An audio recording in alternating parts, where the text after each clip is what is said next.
சித்தி, எங்க அம்மா மிக்ஸி கேட்டாங்க. இருடி, இந்தாடி. சட்னி அரைக்கவா? இல்ல சித்தி, ஜூஸ் போட. என்ன ஜூஸ்? கரும்பு ஜூஸ்.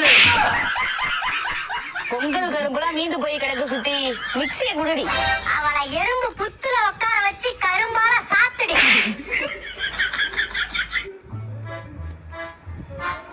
என்னம்மா பண்ற? செவத்துக்கு தோடு போடுறான் சித்தப்பா. எதுக்குடி? நேத்திக்கு சித்தப்பா தானே வாங்கிட்டு சொன்னாரு. நானா? இங்க பாருடி, நம்ம எது பேசினாலும் ஊருக்கே தெரிஞ்சு போயிடுது. செவுத்துக்கு கூட காது இருக்கு. இனிமே நம்ம பார்த்து கவனமா பேசணும்.